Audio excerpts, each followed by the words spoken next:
with every single working class sister and brother who are withdrawing their labour at this point, who are taking strong action across our movement.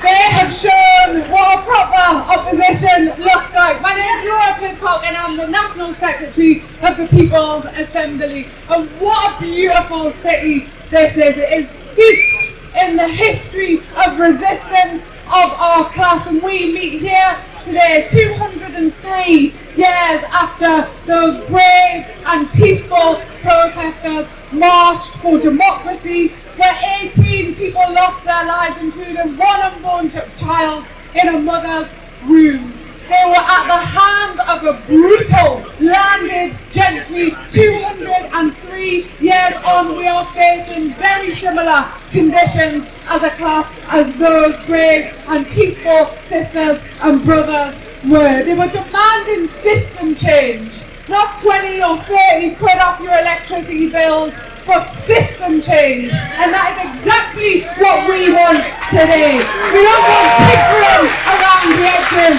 but fundamental change to our system. The conditions that we face as a class at this point in time are not some accident of the system or some failure of the economic system, but are fundamentally inherent in the capitalist economic system. Our lives are not important as the planet burns and people endure the daily violence of the poverty that they live. The Tories have been planning some of the most restrictive pieces of legislation that Chris mentioned to restrict our civil liberties. Not content of the anti-trade union laws of the Thatcher period, not content with the Trade Union Act of 2016, but now we have the Public Order Bill, we have the Police Crime Courts and Sentencing Bill, the legislation to permit agency work, scab labour in industrial disputes. And why are they planning this? Why are they planning this? Because they know that we are ready, we are getting organised, and we are about to fight back against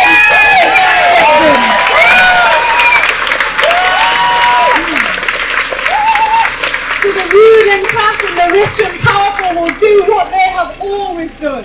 They organise against working class people in the interest of the rich and wealthy.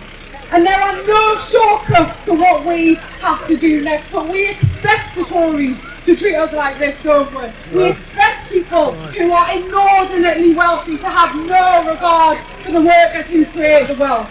But what we are also living through is an opposition who do not oppose. They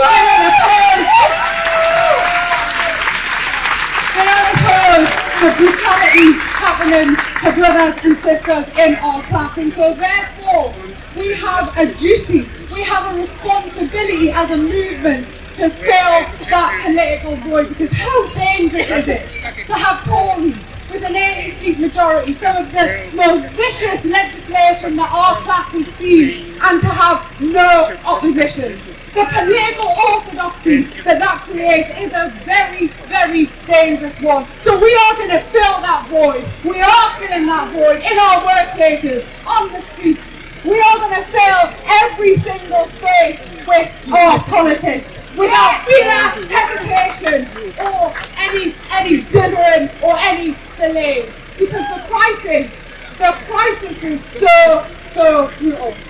And I'll just leave us with this, that it feels lonely, doesn't it, in the workplace when you're being that voice to stand up against what is happening here. Or in the pub when you're hearing something that's really, really difficult. That feels lonely. But 203 years on, the class has not gone away. We are not giving up. We will stand, we will fight, we will defeat the Tories, and we will build something much better, much more beautiful for our class. Have no doubt about that. And so, the People's Assembly is organising in every single community up and down the country. I really hope you join. If you are feeling politically homeless, please join the People's Assembly. If you are free on the 2nd of October, join us outside the Tory Party conference to protest whoever the next leader of their party is. We want them out as well. We want every single Tory out, and we will work towards that. And also join us on the 5th of November in London. A mass demonstration against the cost of living crisis. Please keep the faith. We have absolutely everything to be hopeful for. Thank you so much, sisters and